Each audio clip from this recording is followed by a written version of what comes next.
Card introdutório apresentando as logomarcas do evento. Ministério da Cultura apresenta FIME, Festival Internacional de Música Instrumental Mansueto Barbosa, segunda edição.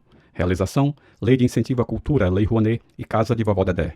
Ministério da Cultura, Governo Federal, Brasil, União e Reconstrução. Logomarca do evento. Na sequência, imagens de ações realizadas pelo FIME. Arte, cultura e formação musical. Atividades remotas e presenciais. Intercâmbio de experiências, cursos, mesas temáticas, palestras, workshops, recitais, músicos nacionais e internacionais, acessibilidade,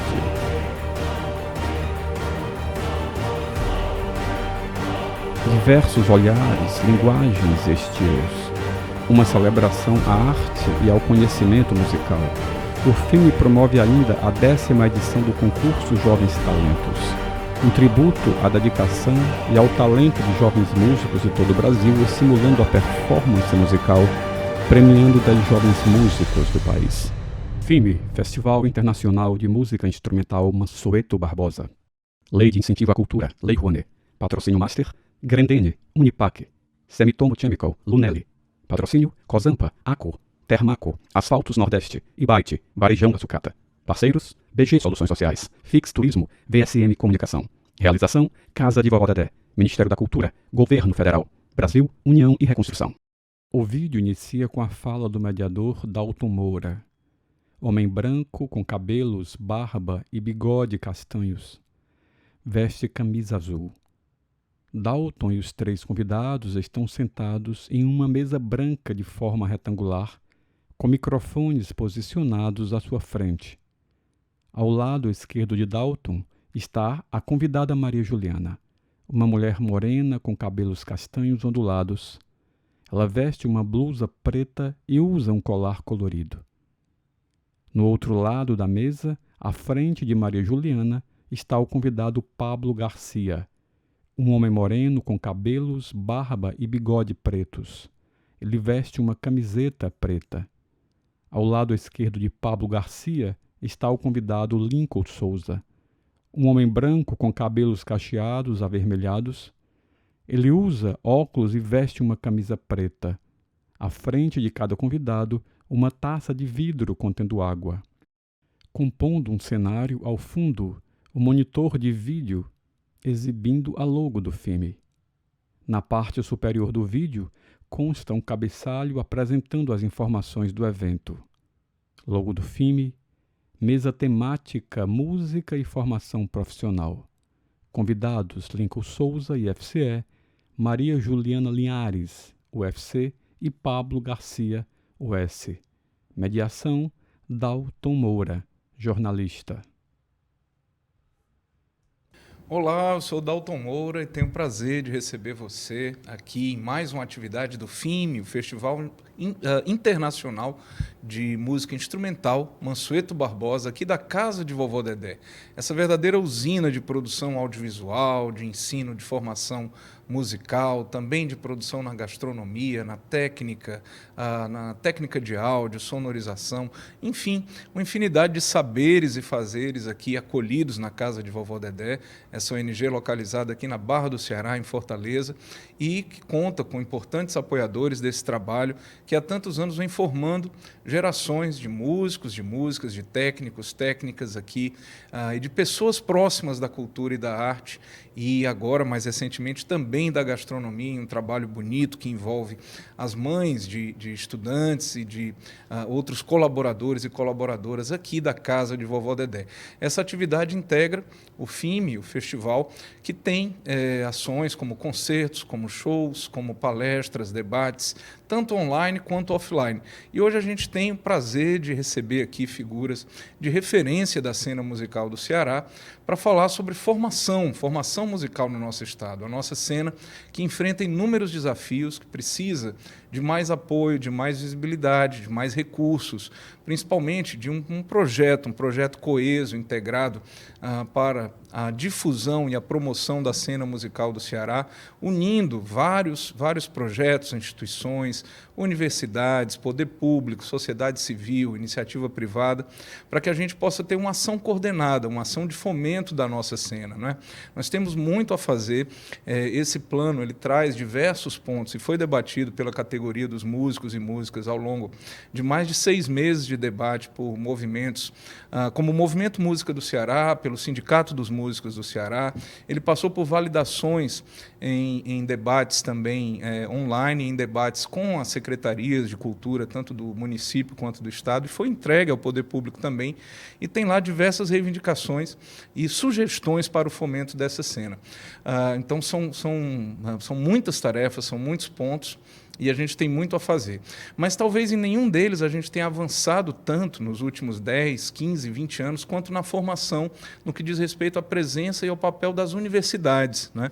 A Universidade Estadual do Ceará, a Universidade Federal do Ceará, o Instituto, o IFCE, o Instituto Federal de Educação, Ciência e Tecnologia, vem contribuindo para a nossa cena com a formação de novos músicos e músicas, de novos professores e professoras, e é sobre isso que a gente vai falar mais detalhadamente nesse momento, nessa atividade do FIME. Então, seja muito bem-vindo, e eu tenho a alegria de receber aqui nessa mesa, agradecendo a cada um, o professor Ed Lincoln Souza, professor do curso técnico em instrumento musical, de violão, e do PPG Artes, Programa de Pós-Graduação em Artes do IFCE. Muito obrigado, Lincoln, seja bem-vindo. Obrigado. Prazer, obrigado por contar com você aqui. O professor Pablo Garcia, professor do curso de música da UES, representando aqui a nossa Universidade Estadual do Ceará, de tantos e tantas professores, professoras que são referência para a gente, para a nossa cena, que é o projeto mais longevo, né? O projeto que tem mais tempo, a universidade que há mais tempo se dedica com o curso de música aqui no nosso estado. Muito obrigado, professor Pablo. Obrigado. Obrigado por participar conosco aqui. E a professora Maria Juliana Linhares, do curso de música da UFC, que também conta com diversos docentes, né, que têm, assim, feito uma contribuição, dado uma contribuição muito grande ao pensamento, à geração de conhecimento, à pesquisa e à formação de novos artistas e novos professores também. Obrigado, professora Juliana. Eu quem agradeço. Muito obrigada. Alegria estar aqui. Queria, então, que a gente pudesse começar contextualizando, né, o nosso espectador sobre o trabalho que as universidades e o Instituto Federal, né, realizam hoje em relação à música, né? Como é que são? Eu queria que cada um pudesse dar aqui uma pincelada.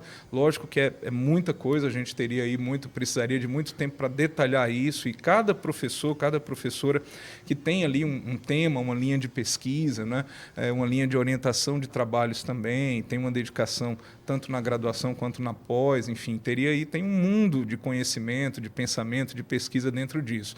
Mas queria convidar cada um a brevemente contextualizar o nosso espectador sobre o trabalho que a sua instituição, que a instituição que ele representa ou ela representa, realiza em relação à música. Podemos começar pelo Ed Lincoln? Sim. Obrigado, viu? Que prazer. Então, como bem foi dito, eu leciono no curso técnico em instrumento musical. É um curso voltado para a formação profissional do músico, né? E também, mais recentemente, no programa de pós-graduação em artes. A gente tem uma linha de ensino e aprendizagem musical, que é a linha onde eu trabalho.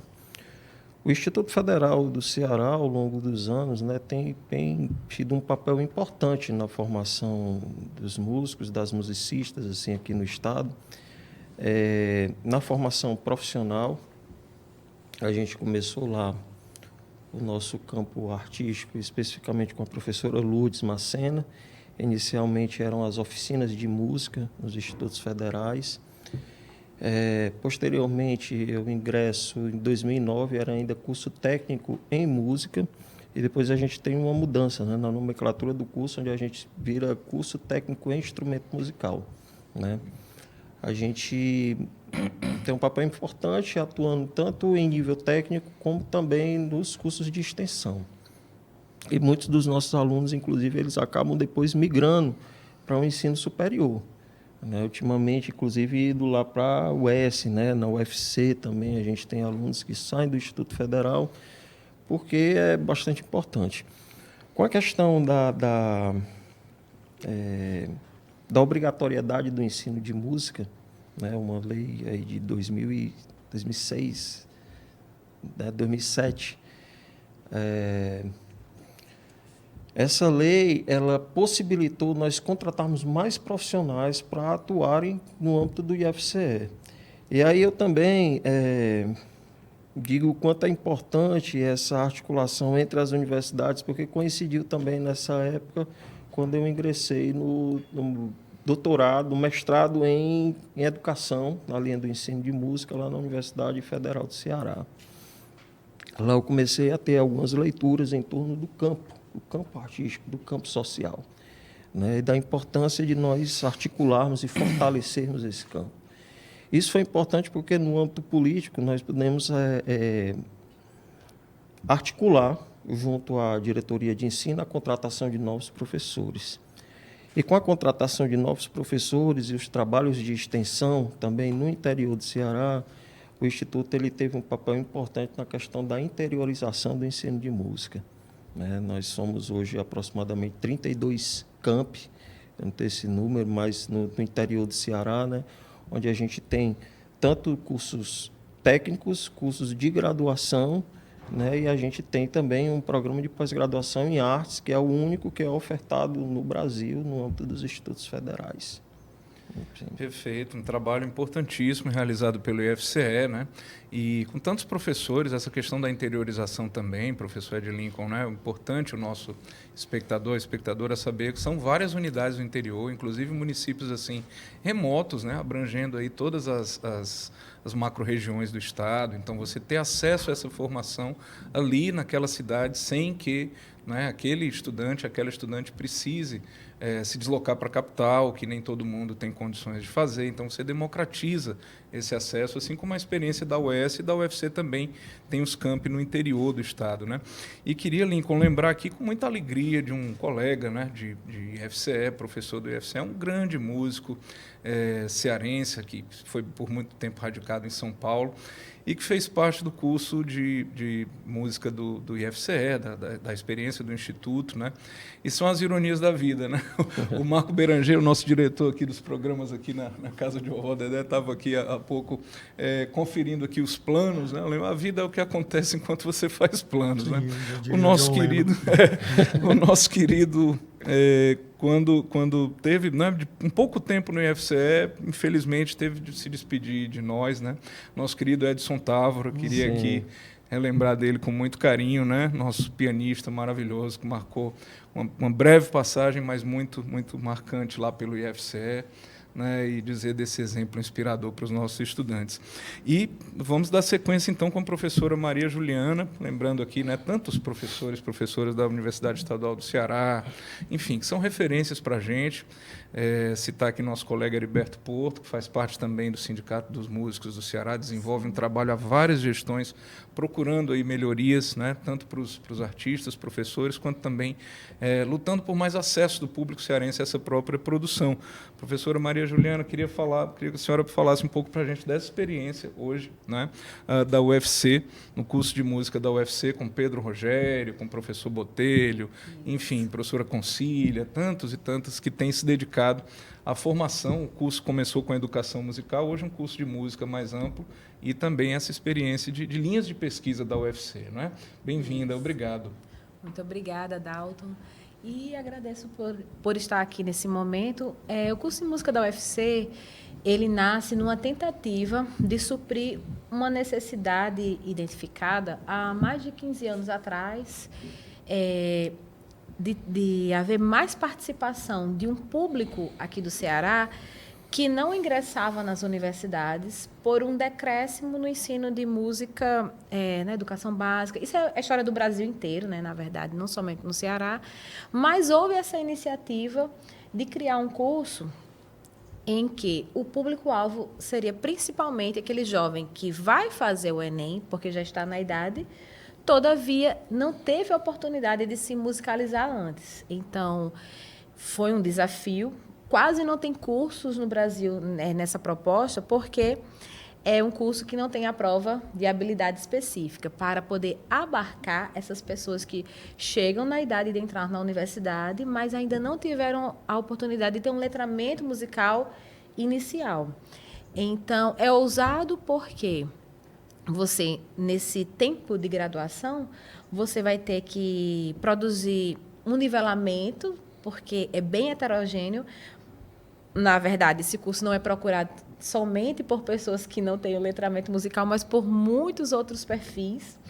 Então, a gente tem que organizar essa diversidade de conhecimento que as turmas trazem, mas depois acaba sendo um grato trabalho de conhecimento das diversas facetas que a música tem nesse estado, coisas assim muito avançadas e gente que chega com níveis que dá orgulho de saber que você convive com essa cena aqui no Ceará, e também ver a precariedade também ali, juntinho, né?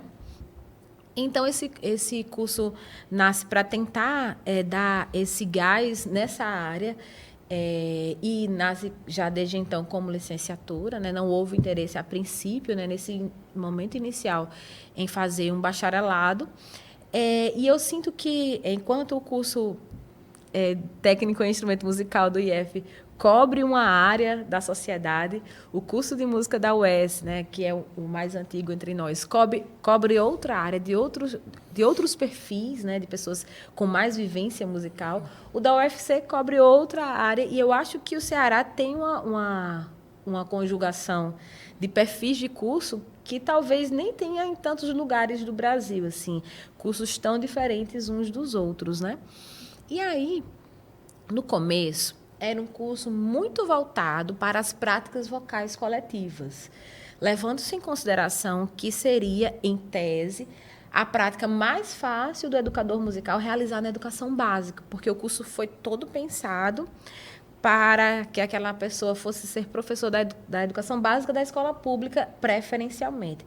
Mas também não impede que aquela pessoa atue em ONGs, atue no espaço de ensino especializado de música.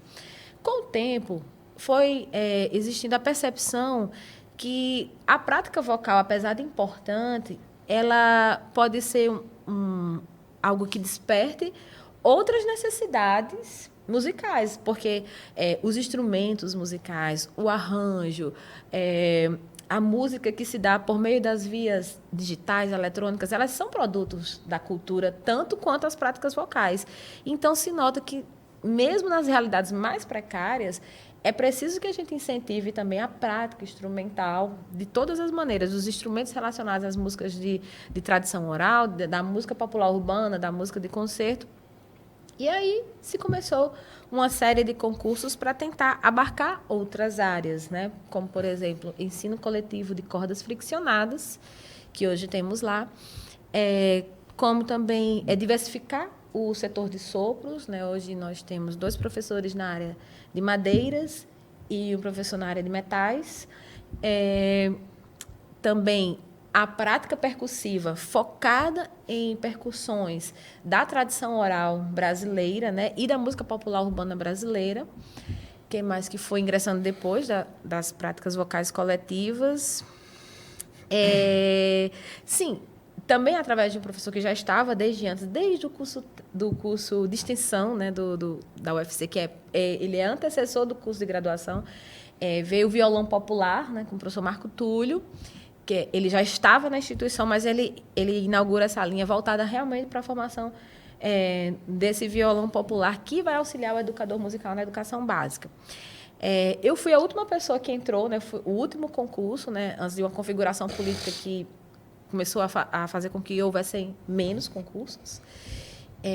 Mas agora, né, em quem sabe, as coisas voltam a se ligar, né, a se coligar. E eu entrei justamente para a área que é maior lá, que é a de práticas vocais coletivas. Maior, digo, em número de professores. E hoje, o aluno que ingressa na UFC, ele tem essa oportunidade de optar por fazer um percurso que ele escolhe na área instrumental vocal. Ele quem decide se ele vai cursar metais, cordas, sopros, canto popular, canto lírico, canto coral ainda é obrigatório, mas a gente passou por uma mudança curricular recente, onde a gente flexibilizou essas muitas horas que existiam para canto coral.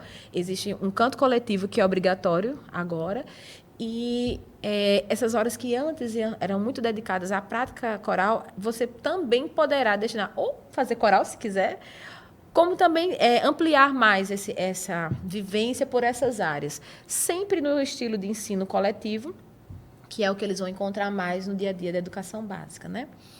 E é isso. Acho que nas práticas vocais teve também uma diversificação para que não ficasse apenas no coral, mas hoje também tem o canto popular focado na música popular urbana. Começamos um percurso de canto lírico e temos tentado contribuir, né, com a formação do profissional da música no Ceará. A pós-graduação já tem uma atuação, né, nesse sentido, né? Que foi até após que o Lincoln fez, que é de ensino de música e currículo, justamente para debater o que a gente precisa trazer para suprir necessidade e tal, qual a necessidade do momento ou da região, ou de determinado público que, às vezes, não acessa, parte da população. Então, todas essas reflexões, né, sobre o campo da música se dão também nessa pós-graduação. E tem o Prof. Artes, do ICA, né, que é o mestrado em artes, né, aí a gente não trabalha só esse campo da música, tem orientadores que trabalham música para quem quer levar esse tema à frente. Todavia, ele está ligado ao ensino de artes como um todo, né? E é um mestrado profissional, principalmente focado para aquele professor que já está na educação básica, mas ainda não tem pós-graduação, né? Não é só para esse tipo de público, mas é o público que é mais assim, atendido por essa pós-graduação lá do Instituto. Perfeito, importante, eu acho que nessa fala, professora, primeiro, assim, às vezes a gente acha que, né, algumas decisões que são tomadas, né, decisões do dia a dia, decisões de reflexão e de escolha política, né, tem assim um efeito muito abstrato, aquilo é lá em Brasília, distante da nossa realidade. Não é, viu? Isso faz muita diferença no nosso dia a dia, a professora citou aqui, né, a gente espera que realmente esse último ciclo, que foi muito complicado, né, foi assim, não só de falta de investimento, de falta de incentivo, né, mas de um próprio ciclo de ataques, de estigmatizações, de tentativas assim de criminalizar o conhecimento, a geração de conhecimento, a pesquisa, as comunidades universitárias, enfim, ataques dos mais rasteiros, às vezes, assim, até, sabe, coisas difíceis mesmo de você elaborar, porque se dão nesse patamar. Então, como isso é importante, né? Como essas decisões fazem diferença e ajudam a modificar a realidade, né, positivamente. Que bom que a gente pode olhar aqui para frente para um novo ciclo quanto a isso. Segundo, também, só antes de passar a palavra para o professor Pablo, eu acho que essa questão, essa ênfase no canto coletivo, talvez tenha a ver também com a história do coral da UFC, né? Uma tradição do Ceará de grupos vocais, que, se a gente olhar, vem lá desde os vocalistas tropicais, 4 Ases e um Coringa, né? O trabalho da professora Isaíra, nossa eterna madrinha, né? Isso, exatamente. Como na UFC, a prática vocal coletiva, através do canto coral, ela é antecessora do curso de extensão, antecessora do curso de graduação, porque o coral já existia antes de existirem esses cursos. Então, é uma instituição muito marcada por esse tipo de conjunto musical. O conjunto coral, ele tem muito a carinha da UFC. E eu acho que também a influência da professora Isaíra, sendo essa pessoa que foi vanguarda em tantas coisas aqui no estado do Ceará, e ela ser da UFC, também acabou meio que disseminando esse tipo de formação musical, né, a formação coral, como uma formação que tem, como você mesmo falou, né, tem muito a cara de Fortaleza e do Ceará como um todo. Então, isso, claro, tem a ver, né, não só por uma questão da necessidade da educação musical, mas a própria história do curso de música da UFC. E, é claro, as expansões foram acontecendo daí para outras coisas, né? Como tudo tem a ver com história, né? Então, Isaíra é essa figura sempre lembrada. E o nome do centro acadêmico, que bom, lá, da Isaíra, e a homenagem em vida, né? O centro acadêmico sempre teve esse nome, né? E isso é importante. E ela é muito estudada, né? Nessa linha de pesquisa e em outros processos também de pós-graduação aqui no estado do Ceará. Eu me lembro assim, que teve uma ocasião que a Camerata de Violões, né? Nós tivemos também ao longo de 10 anos assim, os cursos de extensão assim no âmbito do IFCE tem um papel importante também. Nós temos lá também um coral E aí tivemos também uma Camerata de Violões, que foi um grupo aí que durou mais de 10 anos. Aí uma vez nós fomos, inclusive, alguns dos integrantes hoje, inclusive, são professores do IFCE. Tem um ex-integrante que é professor do IFCE, que estão aí nos programas de pós-graduação, né?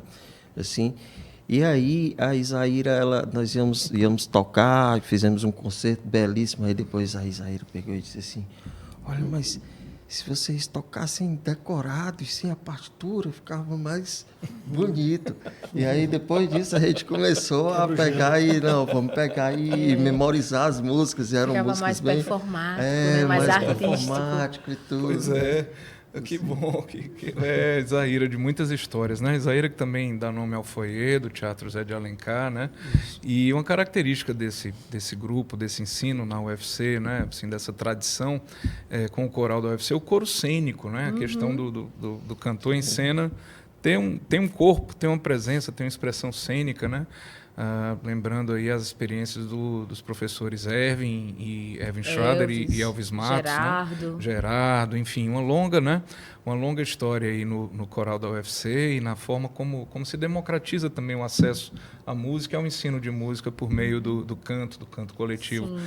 Obrigado, professora. Queria então convidar o Pablo aqui a entrar no papo com a gente, relatando um pouco da experiência da UES, né, que são tantas, como a gente disse, a experiência mais longeva, né, e como é que se encontra hoje, qual é o que o curso, né, encara hoje como essa ênfase. A Juliana citou aqui, né, são experiências complementares, assim, os cursos acabam tendo uma identidade e, de acordo com aquele caminho vislumbrado, né, o estudante pode escolher como é que é hoje o curso da UES, que é o nosso curso mais tradicional também na formação de instrumentistas de excelência, né, mas também pensando no ensino, na formação de formadores, na pós-graduação, na intervenção assim mais direta na nossa cena.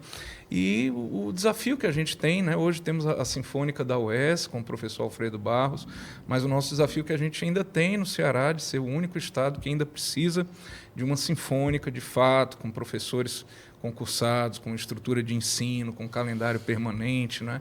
É um grande sonho que a Isaíra teve, que, enfim, tantas gerações, né, alimentam isso, e a gente ainda precisa correr atrás. Obrigado, Pablo, bem-vindo aqui ao nosso papo, uma alegria você aqui. Obrigado. Bom, primeiro, é legal encontrar as pessoas de cada, né, espaço de atuação. Eu aprendo muito ouvindo as experiências, porque às vezes a gente está tão... a gente é tão demandado nos nossos lugares, né? O pessoal vai perceber aqui assim, que uma hora ou outra a gente vai falar de situações de carência, tanto do espaço em que a gente trabalha, como do lugar onde os nossos ex-alunos também estão atuando, e eles acabam voltando para a gente numa espécie de reorientação. Então, às vezes, a gente não só conhecia a Juliana pelas redes sociais, assim, acompanhava o trabalho e tal. O Ed, a gente já dividiu algumas bancas aí de defesa, e alunos em comum. A gente já participou de programa de entrevista há um tempo atrás, assim, muito bacana. Mas, assim, é legal perceber uma rede. Eu fico feliz por estar sempre lembrando que o Estado tem uma rede, que a gente é responsável pela conexão ou reconexão dessa rede. Esse introito para agradecer, assim, um pouco prolixo, mas... A gente que agradece. E é importante esse encontro. Depois vamos falar mais disso aqui. Isso, que é animador. Como é que isso se reflete? Especialmente num lugar que, de certa forma, está fazendo um trabalho também sólido de formação musical, que aqui é a casa da vovó Dedé, e que é um quarto lugar. Sim. Além desses que a gente está discutindo aqui. Né? Amplia muito a nossa percepção sobre a área de atuação, mas também é um lugar de atuação profissional dos nossos egressos. Né? Bom, falando da UES, eu sou ex-aluno da UES, fui graduado pela UES no Bacharelato Geral em Música. Não me peçam para explicar esse Bacharelato Geral em Música. Ele foi muito legal, assim, porque ele era geral. Né?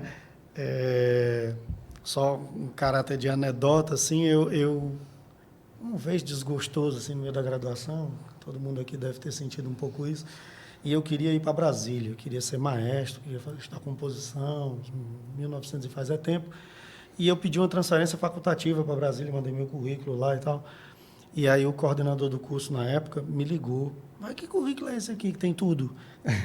É o bacharelado geral em música de 1998. Da UES. É, porque tinha teatro, tinha desenho, Nossa. eu fiz desenho, fiz teatro, tinha um grupo de danças renascentistas com a professora Elídia, que até isso eu fiz também lá.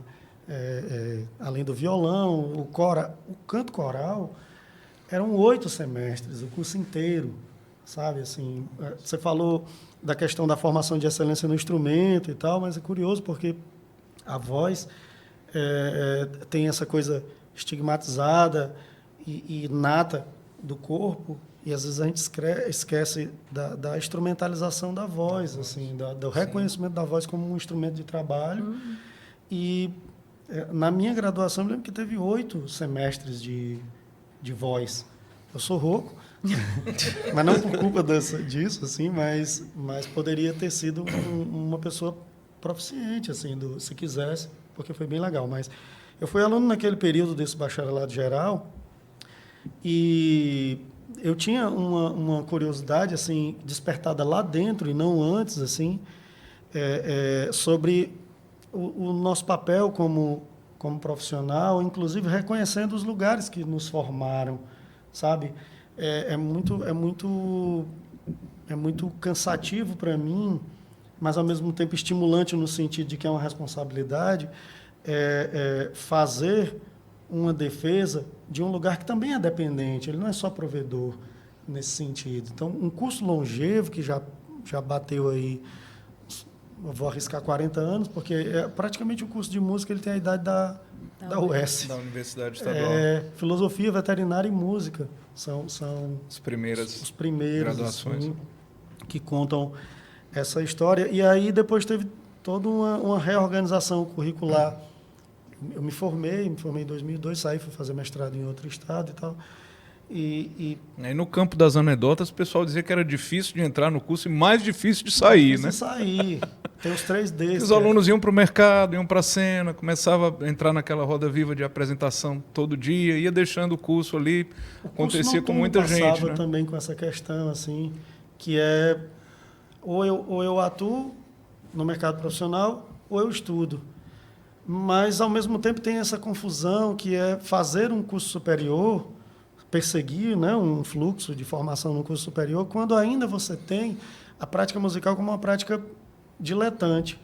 E é interessante que a gente tente não separar essas coisas. Assim. Eu acho que todos nós somos diletantes das nossas práticas profissionais. Tudo assim, junto, né? Mas depois, assim, com o surgimento, inclusive, dos bacharelados, mas eu acho que um ponto fundamental da virada dessa história do curso de música da UES é a perspectiva que o corpo docente começou a ter sobre as etapas de pós-graduação, porque elas instigaram que o corpo profissional do curso refletisse sobre seus processos. Isso mudou muito a percepção da música puramente como uma atividade técnica, mas técnico no sentido da prática pela prática, né? Em etnomusicologia, que é a minha área, né, de pesquisa, assim, a prática aleatória, ela é recheada de significados. E nessa perspectiva do significado associado às nossas práticas, que a gente vai falar de cultura, que a gente vai falar de sociedade, a gente percebe que a universidade ela faz parte dessa rede tão representativa como essa própria rede de nós 4 aqui. Sim. Discutindo. Eu lembro que muitos professores ainda eram alunos da casa, foram fazer um mestrado interinstitucional na Bahia. Isso mudou radicalmente a percepção dos professores sobre si, sobre as políticas da universidade, sobre a ideia de que produção de conhecimento, reflexão para além da prática, adjacente à prática, também moveria o curso nesse sentido. Eu acho que reeduca o Ministério da Educação, as ciências e tecnologias, a forma de pontuar nossas produções dentro do contexto científico. Acho que a universidade teve que, especialmente o curso de música, teve que aprender isso. E quando eu voltei como professor, em 2011, eu me lembro que eu olhei assim e disse, nossa, eu gostaria de ser aluno desse período agora, que era um curso silencioso, quando eu era aluno. Eu assistia a Eleazar de Carvalho ensaiando, eventualmente, lá no Auditório Central, regido pelo professor Márcio Landi, na época, mas era pontual, assim, porque eu acho que era uma empatia da parte dele levar esses ensaios para dentro da UES, e não só ficar na casa que sediava, né, o Teatro Zé de Alencar, que sediava Eleazar de Carvalho. Tem um impacto que eu quero fazer, parece uma digressão, mas me tocou. Recentemente eu estive no Rio de Janeiro, por conta do meu doutoramento, que está em processo, e eu conversando com a professora Luciana Rabelo, irmã do Rafael Rabelo, que ela é professora de História do Choro lá na Escola Portátil de Música. E ela conta vários casos assim de músicos populares, músicos conhecidos, realmente de atuação profícua incrível, né, no cenário nacional, que o que os arrebatou foi a comunidade de prática. E a comunidade de prática não necessariamente é um curso, né, mas no caso do Rio é a praça. A história de uma roda de choro, sim, um coreto, né? Eu sou instrumentista, eu não canto, mas eu vejo essa história, por exemplo, da UFC e antes do curso especificamente com a voz, quase como com uma manifestação natural das expressividades assim, artísticas, que depois vão sendo sistematizadas, né, nesse sentido. O IFCE eu vejo assim também como uma responsabilidade muito grande dentro de um arco formativo que ajuda muito que as pessoas, inclusive, saibam se elas querem ou não ir lá para a UES estudar com a gente numa graduação, ou ir para a UFC, ou a partir do IFCE dizer assim, não, é aqui que eu estou, é daqui que eu quero fazer alguns caminhos, depois eu decido se é uma... Não é?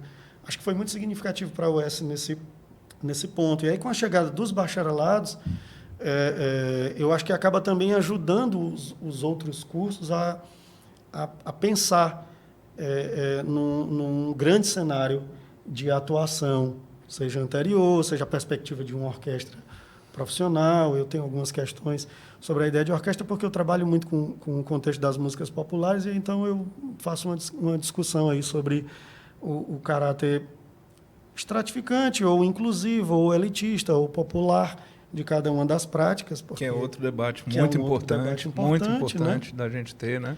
Uma orquestra não europeizada, não, né, assim, colonizada, digamos, né? Uma orquestra que dialoga com a cena da sua cidade, do seu estado, do seu tempo. Que, de certa forma, o contexto profissional ele é exatamente um contexto mutante da percepção dos significados das práticas, sim, artísticas. Então, quando você tem um espaço de formação que ele é ensimesmado, é uma bolha, e não dialoga com as perspectivas, ou com as demandas, ou com os saberes anteriores, né? Isso dá um certo trabalho de reorganizar. Mas hoje a gente tem o bacharelado de composição, que ampliou uma possibilidade de formação, que impacta sobremaneira no trabalho da orquestra, do professor Alfredo, impacta no trabalho da banda sinfônica, com o professor Márcio Landi. Eu tenho um trabalho com um grupo de choro.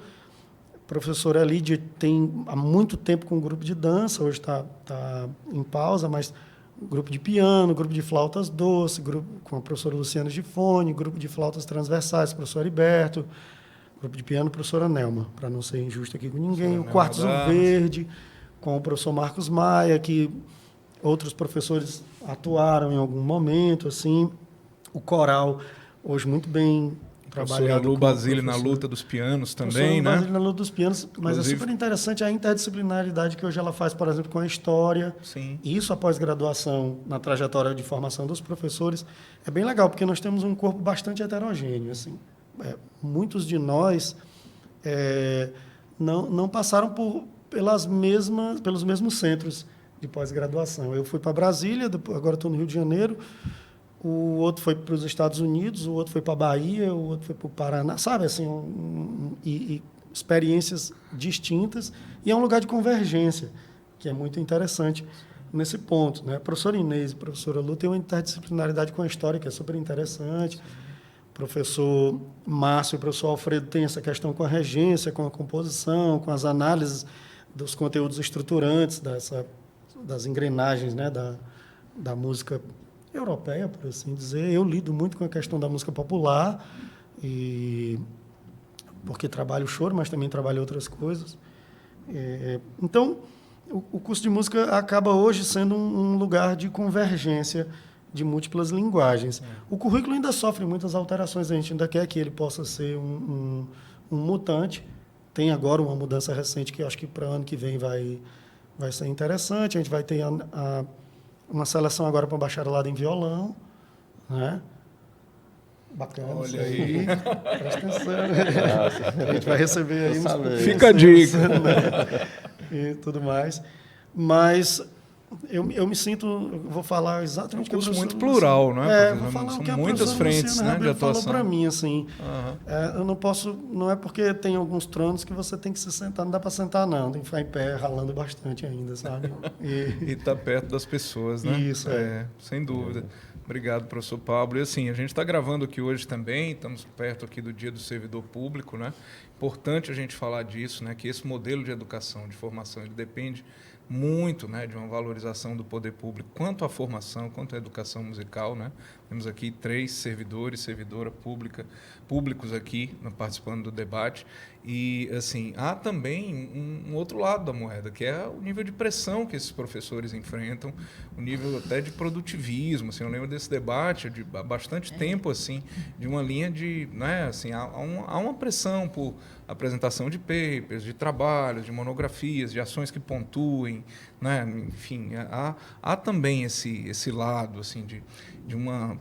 Às vezes as pessoas imaginam de fora que é um campo muito mais voltado para uma pesquisa, para uma geração de conhecimento, para uma reflexão que se dá com maior tempo, com mais condições, até de aprofundamento, de um certo... assim, de se debruçar sobre algum tema com mais densidade, com mais tempo, mas há um nível de pressão também muito forte, né? Dentro disso, dessas experiências. Isso passou a marcar o ambiente universitário, já não é de hoje, acho que é uma coisa dos anos 90, já se debatia isso, né? Como professor, a professora também precisam trafegar por isso, né? Passar por orientandos, número de orientandos, número de grupos de pesquisa, enfim. Como conciliar isso, esse desafio, e os desafios daquilo que o aluno, a aluna, que o estudante, a estudante traz para a universidade, daquele perfil que ele tem, que ele busca, da expectativa que ele tem em relação à sua carreira, à sua formação, seu caminho formativo, e dialogando também com a realidade de um estado como o Ceará, né, que tem, assim, mais do que potenciais, realidades em muitas áreas. Nós somos reconhecidos como um estado de excelência estética em muitas frentes musicais, né, e em muitas frentes de ensino também. E, por paradoxo, temos uma dificuldade, às vezes, de chegar ao nosso próprio povo, ao nosso próprio ouvinte, né, a nossa própria população, conhecer mais, por exemplo, dessas experiências das universidades, conhecer os seus músicos e músicas para poder reconhecê-los, né? Não dá para reconhecer aquilo que você não conhece, né? Então, queria aqui fazer uma segunda rodada, pedindo que cada um pudesse falar um pouco sobre esses pontos, né? Essa realidade do trabalho no dia a dia da universidade, a expectativa que a estudante traz de construir um caminho formativo e o diálogo com a cena da cidade, né? Onde é que elas se encontram, onde é que, assim, a gente consegue ter os professores e professoras presentes, assim, nesse dia a dia do fazer musical, os estudantes, em que medida, né? As universidades dialogam sobre esse dia a dia da cena musical. Queria propor aqui esse mote para esse segundo momento. Professor Ed Lincoln. Então, cara, a gente teve uma reformulação, né? A gente também era um curso técnico em música, era uma formação mais geral, né? E aí depois nós fizemos um estudo e mudou a matriz curricular do curso para curso técnico em instrumento musical. A gente recebe muitas vezes, é um curso técnico, mas que na prática acaba muitas vezes assim sendo um curso básico, justamente por conta dessa deficiência.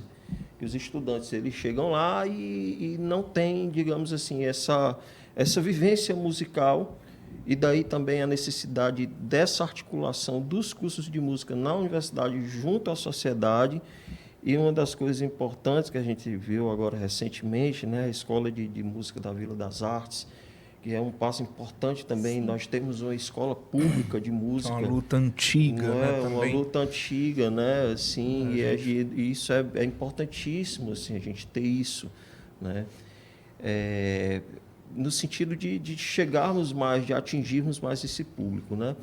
Então, realmente, como até o professor Pablo chegou, é um espaço importante porque ali o aluno ele entra, quem chega, ingressa, né?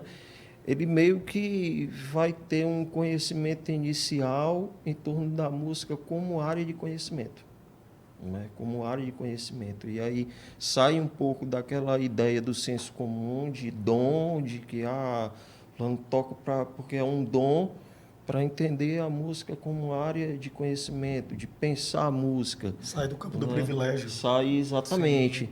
Né? E hoje, assim, é um grande desafio dentro desse mundo contemporâneo, dessa correria toda que nós vivemos, o estudante ele chegar lá e se dedicar ao estudo de uma área de conhecimento que, em tese, não está dentre aquelas que são consideradas mais privilegiadas ou então que dão dinheiro. Né? Isso aí acontece em grande parte também porque, dentro dessa lógica do grande capital que nós estamos agora, dessa era da financiarização, muitas vezes algumas políticas elas são incorporadas não como políticas de Estado pensando na população, mas muitas vezes tentando atender algumas demandas desse mercado financeiro.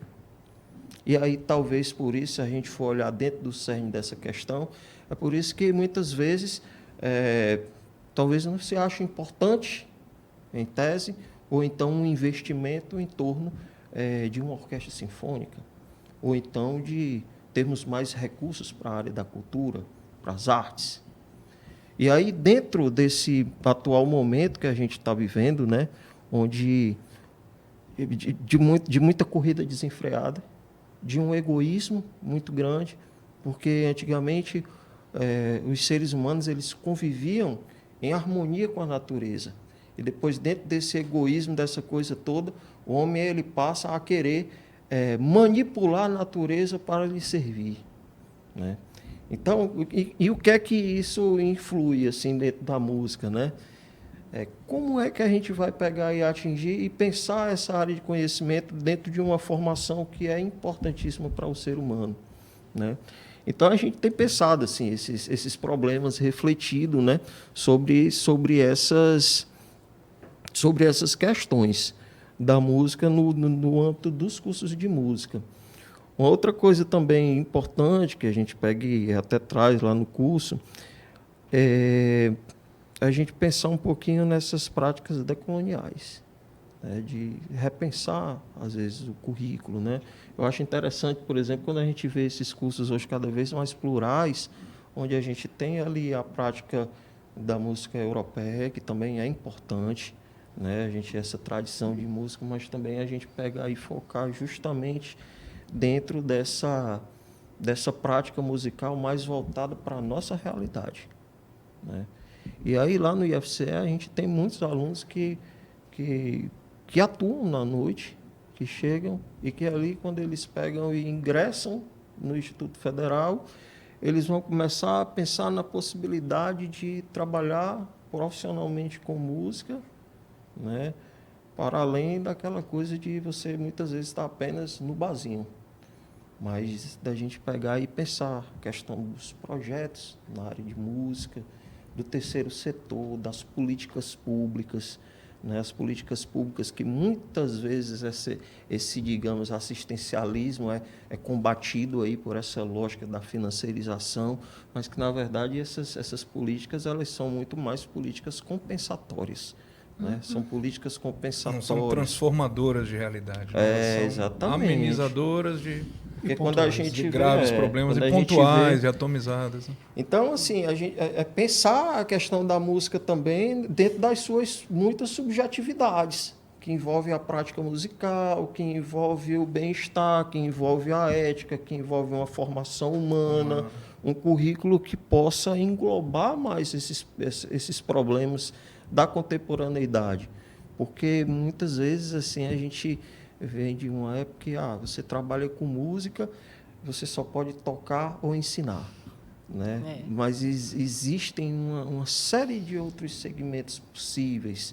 E o que envolve também a questão da formação do humano.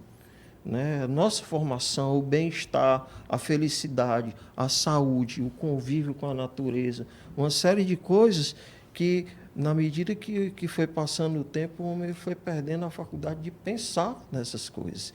E aí a gente tem hoje cada vez mais as pessoas mais adoecidas, tomando remédio, sem dormir, numa corrida desenfreada. Sem entender o contexto de cobrança. Exatamente, né? quanto existe de cobrança, e também profissionais que atuam no mercado e que cada vez mais reclamam ou dos baixos cachês, ou então da falta de incentivo, uma série de coisas, e que é importantíssimo. Então, a gente trabalha hoje, né? E a gente chega em uma problemática, é como a gente pega e chega também nesse público final. O professor Samuel Araújo, lá da UFRJ, ele na abertura da Ampon, né? Aí ele estava dizendo o seguinte: a gente hoje precisa pensar como é que as universidades, como é que as instituições chegam nas comunidades. Por quê? Porque a gente tem, com essas políticas compensatórias, o perfil dos alunos que entram na universidade muda. Assim, a gente tem realmente uma mudança disso aí, mas à medida que acontece essa mudança, aconteceu também uma mudança do discurso dentro da universidade. Então, como é que a gente pega e atinge, né, como é que a gente sai assim desse muro das universidades e chega até esse público? E aí, nesse sentido, é importante a gente estar discutindo aqui, estar falando, as pessoas saberem, porque muitas vezes, dentro do Instituto Federal do Ceará, tem que ser professor de quê? Não, eu sou professor do curso, e tem curso de música aqui no Instituto Federal do Ceará. Compartimentalizado. É uma coisa meio que muito... sempre, ali o curso de música no IF sempre funcionou ali, naquela casa de artes, um cantinho bem a parte fora do... Até fisicamente. Exatamente. Geograficamente. Né?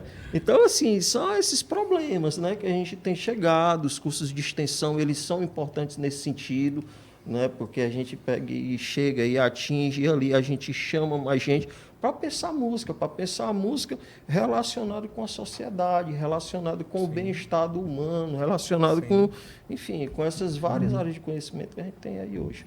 A gente pensar assim, além do, por exemplo, do choro, né? O professor Paulo trabalha, o Ceará é uma grande referência no choro, não é de hoje, né? Os grandes mestres, o saudoso Tarcísio Sardinha, o Macaúba, que está aí com seus 80 anos aí. Que é mestre de projeto, cultura. né? O único mestre da cultura, digamos, dos músicos urbanos, né? Algo também que a gente luta para mudar, para que os mestres ditos urbanos possam ser reconhecidos como tal, né? Que não sejam assim aquela visão, digamos, que a pessoa tem que ser ali de uma matriz de cultura popular, de um pequeno município. Não, os nossos mestres poderem também ser reconhecidos, né? Esses que têm um perfil mais urbano. Mas, além do choro, por exemplo, o hip-hop e o trap cearense são hoje as referências nacionais. Também, né? Tem os maiores artistas nacionais. Você pega a programação musical de São Paulo em qualquer fim de semana, os cearenses lá nessa expressão dominam. Não é? Como é que isso chega até a universidade, chega até o estudante, né? Como é que ele se identifica, ele olha para isso e pode buscar na universidade também um percurso formativo que caminhe por aí, se essa é uma área de interesse, né, professora?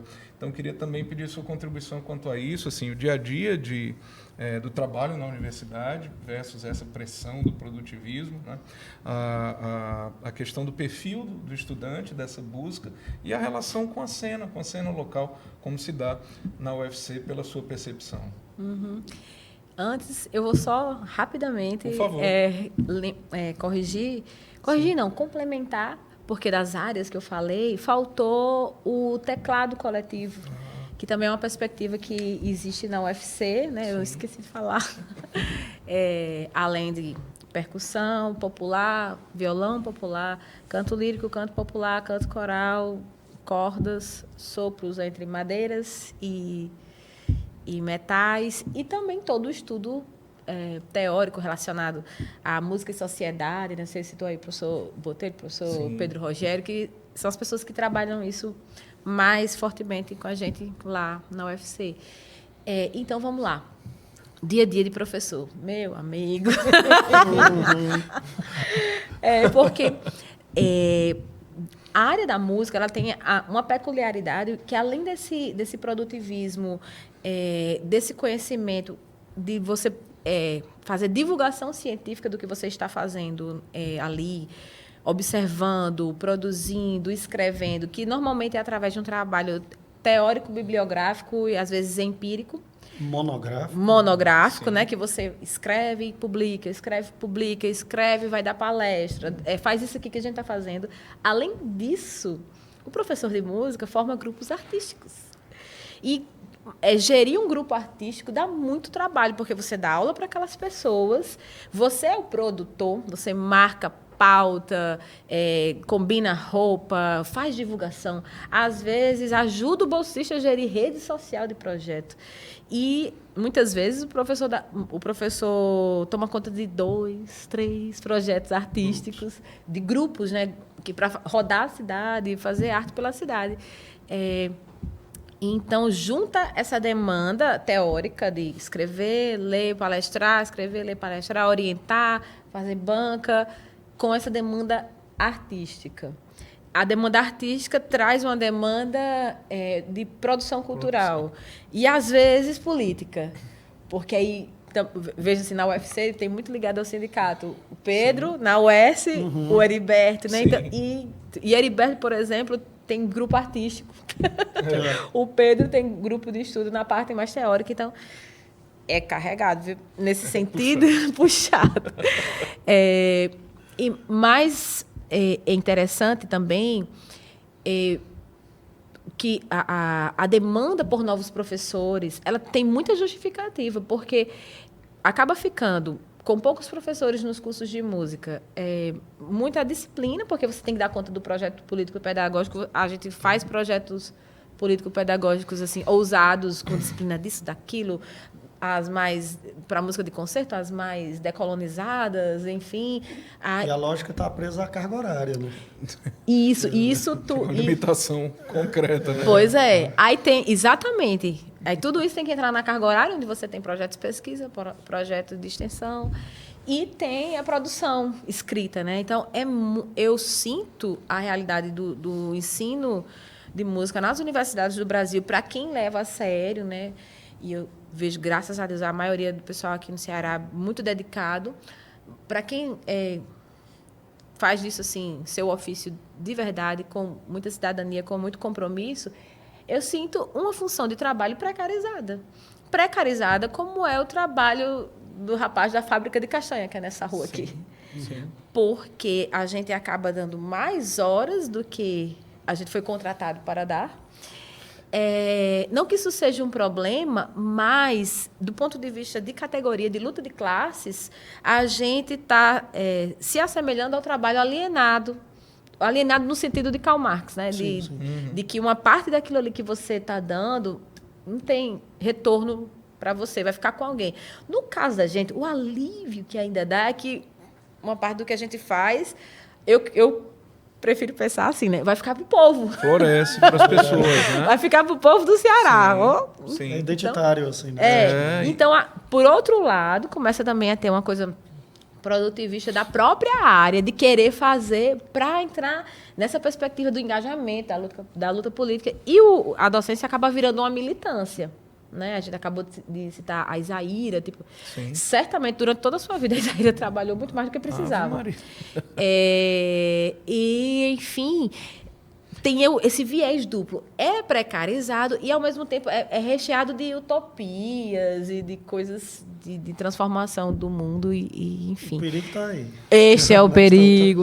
Cuidado, às vezes jovens. As pessoas também se ressentem um pouco, né? Puxa, por que a universidade não está mais no dia a dia da luta política, da luta de classe, por exemplo, da categoria dos músicos, né? Olha, talvez eles estejam lá muito sobrecarregados. Para estar, então, nessa linha de frente no dia a dia, né? Embora isso seja, claro, necessário e importante. Não, mas é necessário. E eu sinto, por exemplo, eu admiro muito o Sindicato dos Músicos do Ceará e não consigo me aproximar.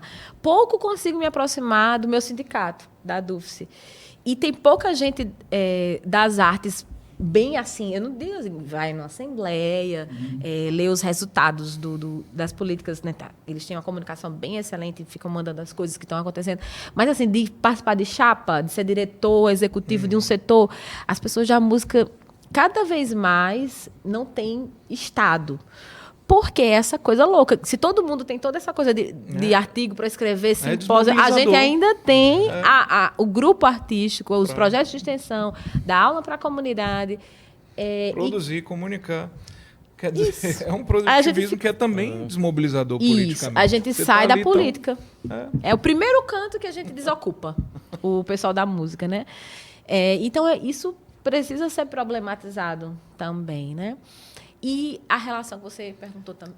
Do perfil. Não, por favor. O perfil, né? Na UFC é uma coisa heterogênea, assim, porque você encontra pessoas que, sério mesmo, literalmente, só cantavam no banheiro, não sabem nada de música, a não ser a prática auditiva, ou seja, a escuta, que é uma prática, sim, mas é uma prática passiva, nunca tiveram uma prática ativa, assim. Tipo, sabe, cantar na igreja, já tocou na bandinha do avô. Não, existe a pessoa que consegue ter uma nota do Enem para passar na UFC, o que já é bem louvável, e que nunca teve uma prática ativa. Só a prática passiva da escuta, da admiração, do desejo, até mesmo das leituras, biografias de artistas e tal. Então, vem esse tipo de público, que são pessoas que, por diversos motivos da vida, não tiveram acesso ao ensino da música. Tem o público de ONGs muito grande, de pessoas que tiveram acesso ao ensino da música através das organizações não governamentais. Das igrejas também. Das igrejas. Muita gente que vem dessa experiência de igreja para a universidade. Menos pessoas de grupos de cultura de tradição, mas tem também. E menos ainda pessoas que já são músicos gabaritados na cidade. Mas, às vezes, vêm também em busca da formação da licenciatura, porque vislumbram a docência como um outro campo, né, para atuar. Mas, então, essa diversidade de perfis, ela gera muita possibilidade de discussão, né, de pontos de vista, porque quando você está só no nicho, você acaba desconhecendo as outras vivências da música, né? Apresenta certas dificuldades, né, como eu já falei, mas tem um teor gratificante também. E eu acho que a gente, principalmente, só consegue andar com tantos perfis diferentes porque existe um braço forte na extensão. Então, é como se fosse uma formação complementar. Então, você não teve essa preparação antes. Não, mas entra aqui na camerata de cordas, se sua praia é cordas. Não teve essa preparação antes, mas tem um interesse em estudar a voz na música popular brasileira, na música massiva, na música urbana. Vem fazer canto na música popular, vem fazer violão popular. Aí tem os projetos de canto para a comunidade, tem os projetos de cordas. Tem uma orquestra lá, tem orquestra de cordas, camerata de cordas, orquestra sinfônica, banda sinfônica, grupo de madeiras. Já teve projeto de extensão na área de canto popular para a comunidade, que era comigo. Grupo de estudos de canto lírico, corais, vários. Já chegou a ter 10 corais dentro do grupo de música. Isso, grupo de música percussiva, né?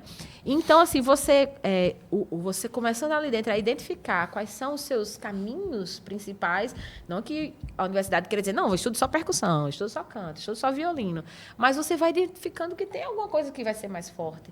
Então, a extensão, mesmo para o aluno da graduação na UFC, é assim, ela funciona como um complemento, algo que vai te motivando, vai te colocando para frente. Você tocar muito por aí, pela cidade, participar dos projetos, tocar na UFC, ter aula, sendo aluno da graduação, ter aula na graduação e na extensão, como forma de levantar esse público que vem de uma realidade de ensino de música, assim, ou muito precário ou realmente zero, né?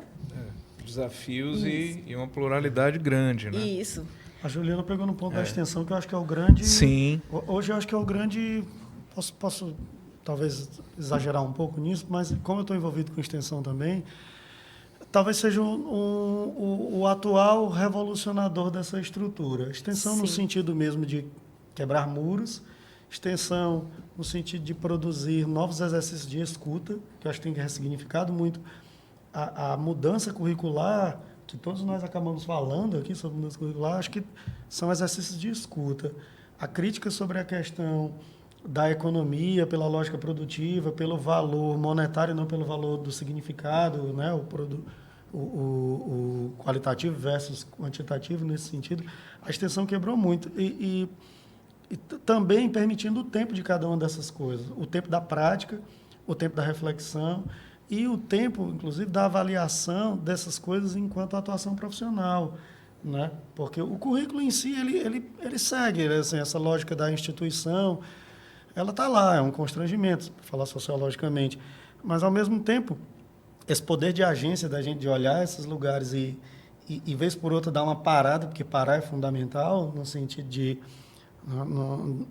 parar para pensar, mas parar para mover, para sair de uma lógica burra, né? A extensão tem sido muito significativa nesse ponto. Assim, acho que as pró-reitorias têm uma responsabilidade muito grande. Tomando aqui um pouco, tem uma questão que alguns reitores, por exemplo, na UES, são fundamentais, quer dizer assim, extensão são práticas dos cursos, para além dos próprios cursos em si, com a comunidade, mas o que cada um desses cursos faz que pode ser considerado extensão? Quem tem que dizer isso são os próprios cursos com suas epistemologias, com suas percepções próprias, né? Por exemplo, no contexto a gente tem a iniciação artística, e é curioso, assim, porque parece que é excelência e é lugar comum que a extensão artística vai ser dominada pelo curso de música, mas a quantidade de bolsas que é dedicada para a prática de iniciação artística pela Pró-Reitoria de Extensão, essa quantidade de bolsas que é distribuída para outros cursos, que a gente não faz ideia, que eles são também sujeitos que manifestam, né, expressões artísticas, é interessantíssimo, sabe? Assim, é claro que o curso de música acaba também reaprendendo e se ressignificando nesse sentido, mas achei ótimo trazer a palavra extensão à tona, porque ela ela vem propondo um repensar as estruturas de maneira em geral. Claro, assim, se reconectar com os vários setores da sociedade. Acho que o conceito de interdisciplinaridade volta muito nesse sentido, de como a gente cruza saberes, como eles se associam, como eles precisam se adaptar, né? Tem uma questão que eu acho super curiosa, que eu acho que ainda merece muito atenção e tem que maturar muito isso, porque é uma responsabilidade grande, que é, por exemplo, essa parceria da Secretaria de Cultura do Estado com a Universidade Estadual do Ceará na titulação dos mestres de cultura, que foram dezenas de mestres titulados, assim. Mas qual é a problemática que a gente vai levantar posterior à titulação? Qual é o ponto de ebulição em que esses títulos e essas manutenções das práticas desses sujeitos, desses cidadãos, desses epicentros de entornos, né, de comunidades e tudo mais, como é que isso, pela chancela de um título, pela chancela de duas instituições fortes, de fato produz significado na sociedade? Como que um título ele não é só uma coisa estanque, mas ele é, de fato, um mobilizador do ponto de vista profissional também, já que a nossa pauta vai discutir muito... É curioso que, naquele momento, uma das questões levantadas é que esse título, a titulação de honoris causa para os mestres, já reconhecidos formalmente pelo governo do Estado, né, possibilitaria que eles recebessem o valor de hora-aula do professor universitário ao serem convidados para atividades de ensino, de saber. Mas quando é que são convidados? Essa parte não chegou. Essa parte do ensino de saberes, assim, com exceções que confirmam, assim, não se conseguiu esse último passo. O projeto é mais do que meritório, né? Precisa lembrar lá da secretária Cláudia Leitão, nos anos 2000, ali, de 2003 a 2006. O projeto, né, tem um lado mais do que meritório, mas esse último, que vai além do reconhecimento, vai além daquele subsídio mensal, né, que também acaba despertando uma coisa de quem tem, quem não tem, quem é mestre oficial, quem não é. Mas essa última etapa, que é a transmissão de saberes ali, de como sistematizar isso e levar mais os mestres e quem são os sujeitos aos espaços públicos, por esses mestres, ainda não está contente. Tem alguns lugares que, ampliando essa discussão, foram muito significativos. Eu acho que a gente segue bem, assim. O professor José Jorge de Carvalho, na Antropologia em Brasília, leva muito esse discurso ainda adiante, no tanto processo de catalogação. O pessoal de Minas Gerais, o FMG, tem um trabalho, inclusive, na medicina, sobre a questão da medicina popular, e quebrar um pouco os contextos. Assim, as pessoas que praticam em seus lugares, elas vão lá na universidade para também ter a experiência dessas estruturas, mas os alunos vão nas comunidades para terem, porque não é só o conteúdo em si, mas a aura dos lugares, a aura das comunidades. Eu falo de aura quase que com Benjamin na cabeça aqui assim, mas, né? Mas eu falo aura mesmo como o se campo fosse uma do energia Bourdieu. compartilhada, sabe? Assim, de um valor compartilhado, de um reconhecimento compartilhado. Que eu acho que quando a gente é sensibilizado e tocado nesse sentido, eu acho que a gente é privilegiado pela arte, nesse ponto de ser arrebatado, e arrebatado não só no sentido de se transformar, mas ser um sujeito sensibilizador e sensível, né? Sermos sujeitos sensibilizadores e sensíveis, e também empáticos da lógica produtiva, sabe? Assim, que ela também pode ser uma lógica de significado, a lógica de produtividade, que ela pode ser também uma lógica de manutenção, não vou dizer subsistência, mas de existência enquanto cidadão. A lógica burocrática no sentido também de que a gente participa de engrenagens da sociedade, né? E o quanto isso é importante. Também você sentir que você tem um documento que legitima o seu nome, mas, para além desse documento, você é um sujeito integrado numa comunidade que te reconhece e você também reconhece, né? Sem esse ditame de cargos específicos ou de formações específicas. É muito utópico o que eu estou falando em algum sentido, mas é necessário. Mas é extremamente necessário. Não pode parar de pensar isso. Assim, né? Acho que o que nos move enquanto professores também é acreditar nessa transformação constante. Né? A gente não é depositário de conhecimento, né? A gente é mediador de insights, de reflexões, de tantas coisas. Terapeuta também. muitas vezes, né? É muito rico esse debate, né? Assim, né? Nos nossos tempos, falar em parar, né, já é algo feio, assim, já é algo tipo, não, fulano parou, assim, tipo, o que houve com ele que ele parou e tal, não, assim, já é, a própria noção de escuta, ela foi se perdendo com a atenção fragmentada. A experiência de ouvir música, ela mudou muito, e em alguns casos ela vai se atomizando, vai se perdendo também um pouco da sua capacidade de se concentrar, além de 30 segundos de uma introdução de uma música antes de pular para a próxima, assim, são índices do nosso tempo, né?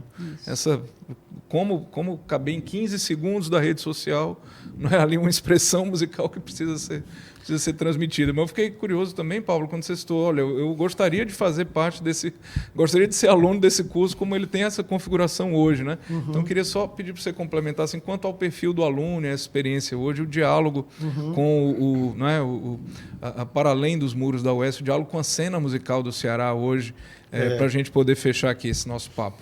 A licenciatura ainda é o nosso curso antigão e lotado, comparando com os bacharelados. Assim. Bacharelado, inclusive, porque ele tem uma lógica que acaba tendo que ter foco específico, poucos alunos. É difícil, inclusive, discutir isso quando você vai para uma mesa falar de vagas para professores num concurso. Como é que eu vou dizer, diante de uma demanda da filosofia ou da história, que abarca 40 alunos, que eu vou abrir um curso bacharelado com 6 vagas, né? Mas a licenciatura continua sendo esse lugar mais lotado, uma procura mais ampla. Mudou um bocado, porque o corpo docente mudou, a gente sente saudade de pessoas que saíram, mas também que nos deixaram, a professora Angélica, que até me lembro que eu escrevi uma nota, assim, historicamente, o ser humano, né, o homem, nesse lance do machismo, quer escrever na pedra, quer fazer uma estátua, e a professora Angélica escreveu na gente, sabe? Assim, uma pessoa maravilhosa, sabe? Ela não tem uma estátua dela, tem ela na gente, né? A professora Elba, antes de se aposentar, assim, era uma pessoa que instigava para a questão da pesquisa, que mudou muito a percepção da prática do curso, nesse sentido de que a pesquisa ela não virou um lugar só de produzir artigos, produzir monografias, ficar abrindo o Lattes, porque o Lattes tem gráficos da tua produtividade no tempo. Isso é enlouquecedor, né? Mas a pesquisa como também um exercício de escuta do outro. Hoje, eu estou afastado do doutorado, mas eu oriento um bocado e faço algumas disciplinas de pesquisa, de metodologia. E, particularmente, uma das coisas que me deixa mais encantado assim, é estar no lugar de escuta das inquietações dos sujeitos que são filósofos, do seu contexto, do seu tempo, sabe, assim, das suas relações, das suas manifestações. Filósofo no sentido cognitivo, pensativo, questionador, né? E o curso de música tem esse perfil específico de hoje ter um lugar de produção de ciência nesse sentido de conhecer uma diversidade, assim, como a professora Juliana falou, como o professor Ed falou, inclusive das divisões dos instrumentos e não só do geral, porque permite conhecer as especificidades, né, e as escolhas. Tem esse lugar, que eu acho que a licenciatura tem sido interessante. A licenciatura também como um lugar de repensar as possibilidades profissionais, porque hoje a gente não tem só as escolas formais, a gente tem inúmeros espaços de transmissão e recepção de saberes, para não falar num termo mais, né, formalzinho assim, de currículo. Inclusive o espaço da internet, que os próprios professores estão precisando aprender a ouvir os alunos que lidam com essas tecnologias. A pandemia foi devastadora em níveis assim muito discretos, né, internos, mas, ao mesmo tempo, foi um lugar onde as pessoas se mostraram extremamente criativas, que dão aulas, que elaboraram outras maneiras, outras metodologias de mostrar conteúdos. Teve isso. A gente tem também os perfis dos bacharelados, que é a composição, piano, agora vai chegar o violão, a flauta e o saxofone, revelou essa questão específica da prática de excelência, né? Mas é curioso como essas duas searas, bacharelado e licenciatura, ainda se encontram num eixo curricular comum, né? É curioso, eu sou professor de etnomusicologia, introdução à etnomusicologia, estou afastado, eu era até então, e eu vejo os alunos do bacharelado saindo de um lugar, de uma leitura seca, sem significado, do produto musical, mas entendendo o produto musical que é fruto de todo um processo, que ele é a ponta do iceberg de todo um negócio. Esse perfil é muito interessante. Assim, eu estou falando aqui de dentro da minha cabeça, a partir dessa minha GoPro aqui, né, dos meus olhos e de onde eu escuto e tudo mais. Mas é legal você perceber que um lugar que tem vários cursos tem vários sujeitos, e vários sujeitos, vários universos, né? Nesse lugar de convergência, o curso tem sido isso. Acho que a gente ainda tem muito que mudar. Não vou ser aqui a Peppa Pig, no sentido de dizer o tempo todo que está tudo bem, que basta pedir desculpa. Eu converso bastante com a professora Caterine sobre como a gente sente falta de percussão no curso de música, como a gente é praticamente deficiente na decodificação da música indígena. Mas absurdamente deficiente, assim. Tão sabe? marcante na história do Ceará, né? Quase no nível zero. Nós temos a Marluí Miranda, é cearense, uma autoridade incrível, como um intérprete, mas também como uma figura que resgatou saberes, né, veiculados pelo canto. E a gente não sabe bulhufas. Cacique Pequena. Cacique Pequena está aí, né?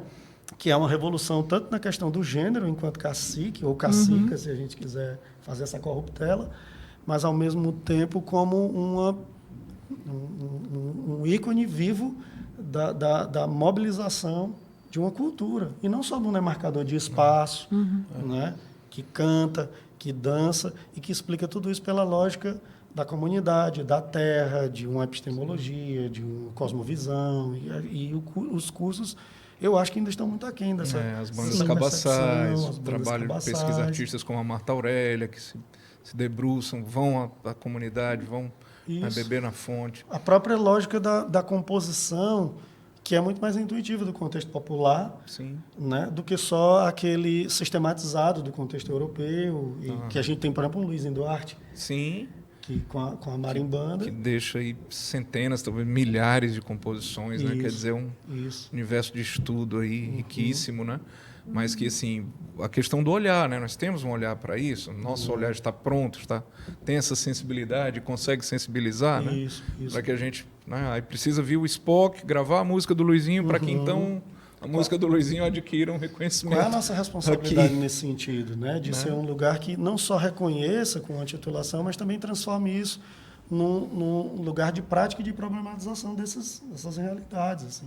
Perto da UES tem uma comunidade de capoeira, que são músicos do contexto da capoeira proficientes, competentíssimos, E se você pegar, vou fazer rápido aqui um para encerrar, tem uma música específica do Letieres, Chegada de Mestre Bimba, no Reino de Ogum, agora não me lembro direito, mas é um nome enorme, cheio de consoante, mas ele tem ali um conjunto de sopros, metais, ele tem um toque de pandeiro, ele tem um toque de berimbau, e cada um desses grupos tem um significado específico. Eu passei por uma experiência que eu toquei essa música lá na UES e os alunos só reconheceram a parte onde entram os instrumentos de sopro. Eu toquei essa música com os colegas da capoeira, eles só conhecem a primeira parte. A mesma música tem elementos que são perceptíveis, dizem, né? E códigos indecifráveis. Que dizem. Num espaço de 3 km de distância, sabe? Assim, acho que a gente tem que ser problematizador e sensível a essa questão também. Né? Essa questão da percussão, a música dos blocos afros, enfim, das rodas, dos terreiros, né? Os maracatus, Os né? cearenses, Descartes, Gadelha, enfim, a gente às vezes ainda escuta, a música do Ceará não tem um caráter percussivo. São Mas resistências como não? históricas. Porque são construções também. Isso. Vão sendo feitas, Construção. né? Assim, não é propriamente... Mas como não é? Se tem aqui... Tá né? lá. Se tem esses artistas, essas experiências todas, né? Rapaz, é um papo riquíssimo. Eu quero agradecer muito aqui ao Pablo Garcia, ao Ed Lincoln, aqui a professora Juliana Linhares, agradecer demais. E aqui a gente fazer, então, aqui... as nossas considerações aqui para fecharmos esse momento. Primeiro, assim, acho que é isso, dentro disso que conversamos um pouco, essa falta de tempo para parar, para refletir, né, para construir, para mobilizar, ela também se reflete nisso, né? Como é que as universidades dialogam entre si e entre si com o poder público de outras esferas, com quem está em posição de tomada de decisão, de política pública, né? De orçamento, de onde é que esse orçamento vai ser investido, vai ser aplicado e de que forma, né?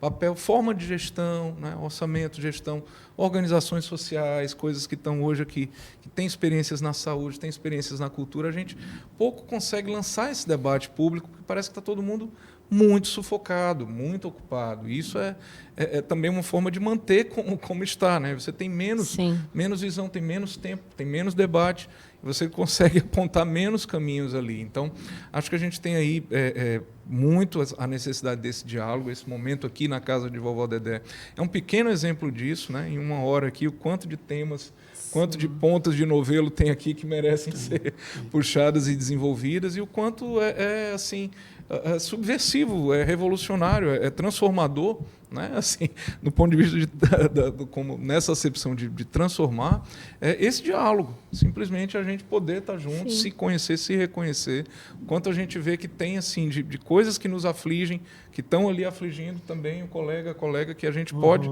né, crescer, construir juntos, enfim. Então, eu não sei, na minha época havia o encontro local dos estudantes. Então, assim, não sei se tem um encontro local dos estudantes de música, dos professores de música, em que instâncias exatamente os cursos se conversam, né? Mas acho que é uma necessidade que a gente tem cada vez mais. Assim, parece que a gente está muito ainda precisando vencer isso de tem cada um na sua casa, na sua caixinha ali, militando, fazendo um trabalho maravilhoso, mas nem sempre dando a conhecer e nem sempre conseguindo ser percebido e perceber o que o outro está fazendo. Por isso a gente fala num plano de difusão, plano de integração, desenvolvimento, difusão da música do Ceará. Né? Porque aí a gente vai ver universidades, poder público, que a gente muitas vezes confunde a política cultural somente com o papel do poder público e alimenta ali uma expectativa que tem que ser alta mesmo, tem que haver cobrança, eu acho que teria que haver muito mais. Mas não dá conta de tudo, né? Não é suficiente, a gente precisa do papel da iniciativa privada, do terceiro setor, aqui como a Casa de Vovó Dedé, como a ONG. Né? Então, a gente tem muito a fazer e muito a se reconhecer nisso, né? Então queria que a gente cidadão como sujeito político também, né? Também isso e de como é que a gente transforma essa realidade, né? Olhando para tudo isso e vendo que temos aí potenciais formas de agir, né? Às vezes assim a produtora que está faltando lá no curso de música, a gente tem aí outras né, pessoas ou grupos, instituições, empresas com essa expertise que pode contribuir, e a gente às vezes perde a noção do todo, de rede, né? de como a gente olhar para esse ecossistema, essa rede, como essa nossa troca de potenciais. Daí eu acho que a gente vai deixando de realizar muita coisa, né? Deixando de realizar muito potencial que a gente tem já aqui, que a gente poderia com essa visão sistêmica. Então, esse é o desafio, né? Como juntar tudo isso, como é que a gente põe isso na prática, como é que a gente coloca isso, né? Olha, está aqui, ponto 1, ponto 2, vamos lá, quem fica responsável pelo quê, como é que a gente consegue transformar a nossa cena, né? Eu acho que assim, é um desafio em comum, né, que a gente tem. Assim, como é que a gente consegue que o cidadão, a cidadã cearense, né, a pessoa de periferia, a pessoa aqui da Barra do Ceará, do Grande Quintino Cunha, do Vila Velha, aqui do Pirambu, né, assim, consiga consiga conhecer essa produção, consiga se ver refletida ali, consiga compreender que a produção dos artistas e das artistas dessas regiões, né, tem um valor imenso e muitos deles já estão, né, realizando esses potenciais nacionalmente, internacionalmente.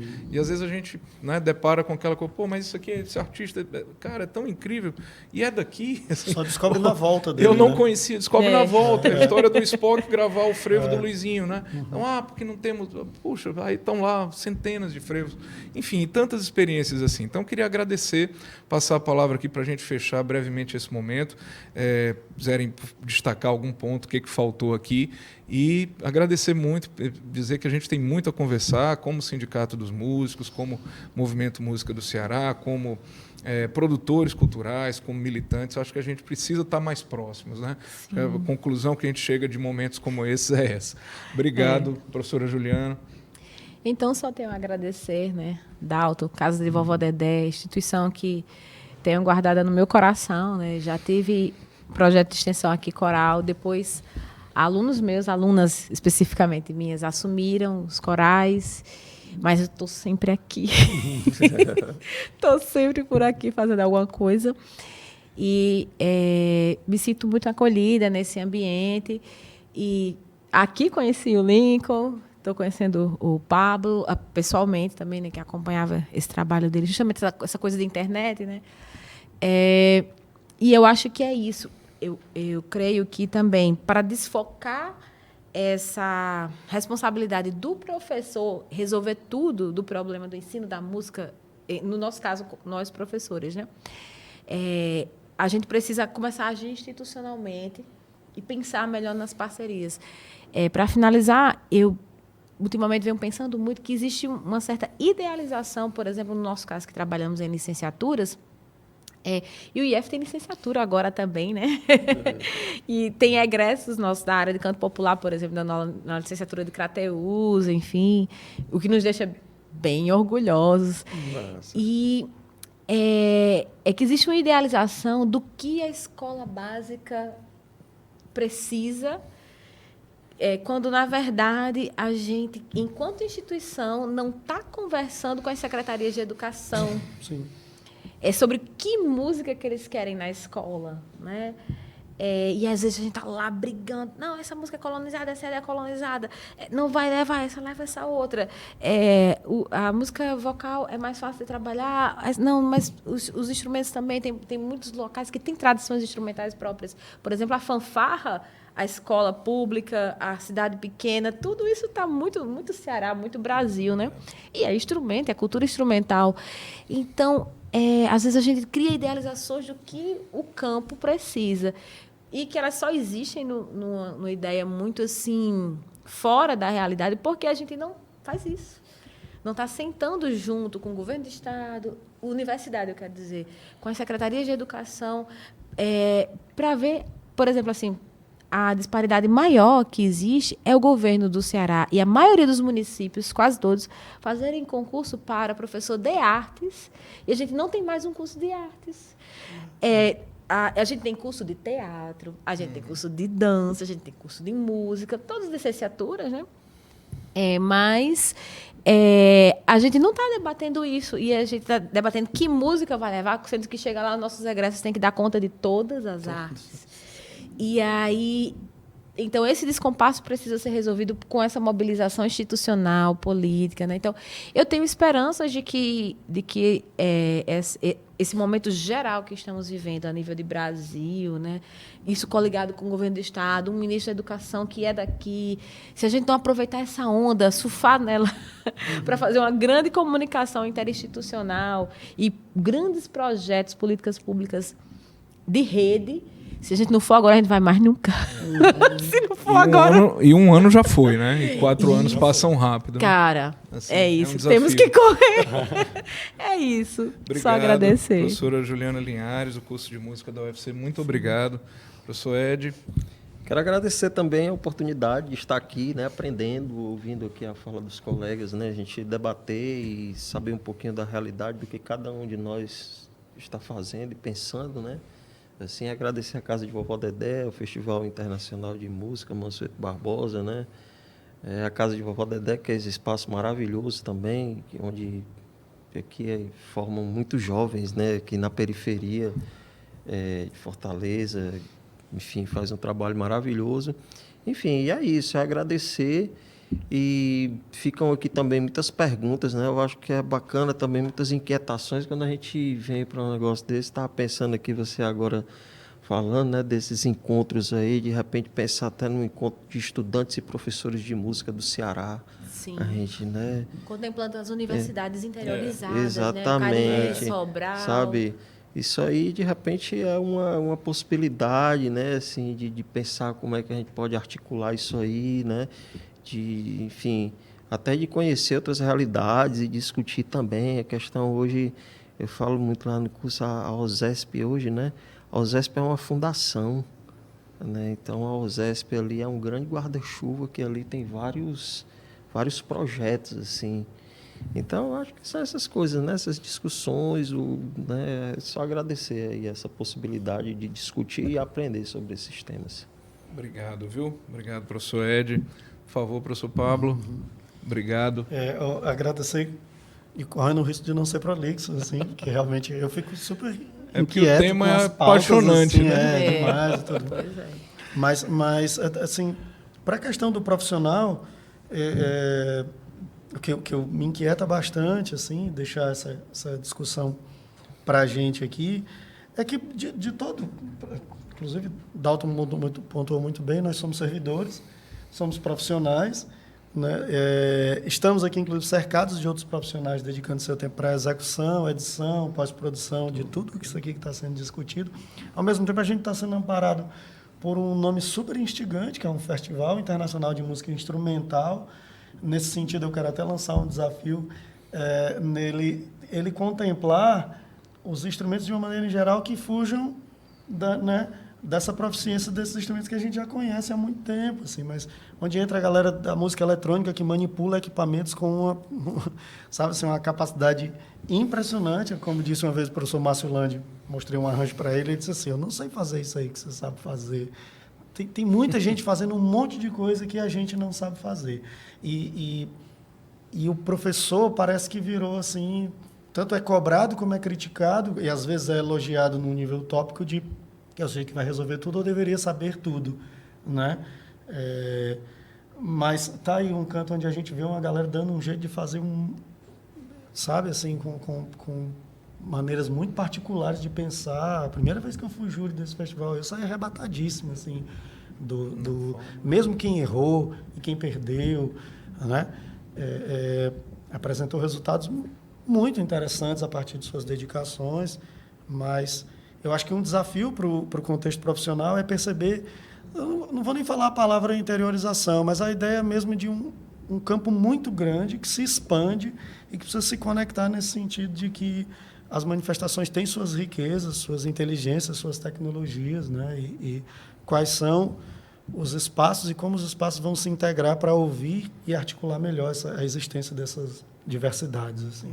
É isso. E obrigado. Obrigado, professor Pablo. Gostei demais. Imagina, agradecer a toda a equipe aqui da Casa de Vovó Dedé, na pessoa do Marco Beranger, diretor aqui de produções como essa, mas como a gente falou no início, é uma usina mesmo de produção audiovisual, é algo que a gente vê que, inclusive, a gente luta para que o poder público tenha espaços assim, então aqui você tem acesso a a estúdio de gravação de especiais audiovisuais que seriam, imagina, inacessíveis à grande maioria dos artistas ditos independentes, ou, né, que militam na nossa cena, que atuam na nossa cena. Então você tem, assim, com toda essa qualidade, e ao mesmo tempo uma ação formativa, né?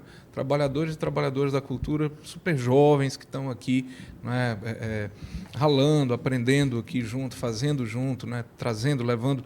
Aí tem deles que já saem para veículos de comunicação, já vão, enfim, desenvolver isso como projeto de vida, como projeto profissional, mas que tem nessa convivência que acho que é o grande destaque, né? A gente percebe muito neles essa ligação, né? Eles têm um sentimento de comunidade muito forte aqui na casa, né? Isso das mães estarem presentes agora com as cozinhas comunitárias, quer dizer, trazendo aqui para as pessoas também, além de geração de renda, mas também a convivência aqui na casa, onde o filho já passava o dia tendo aulas ou trabalhando na parte técnica, aprendendo nisso.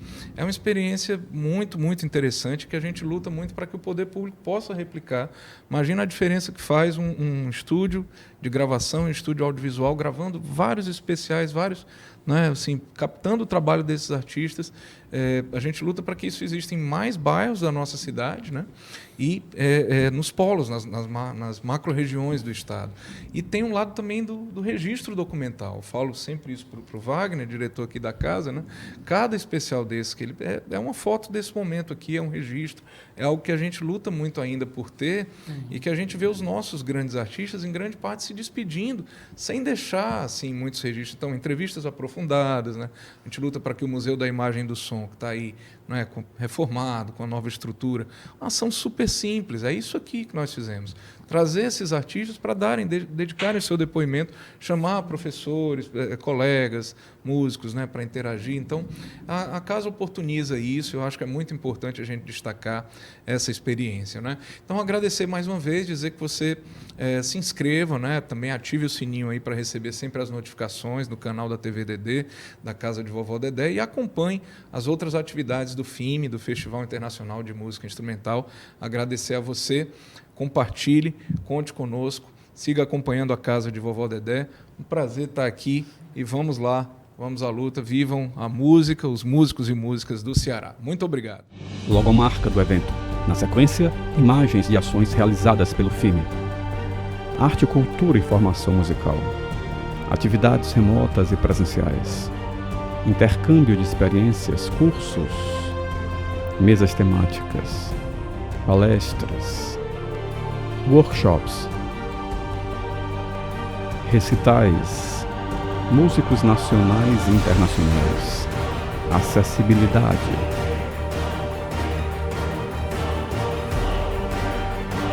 diversos olhares, linguagens e estilos, uma celebração à arte e ao conhecimento musical.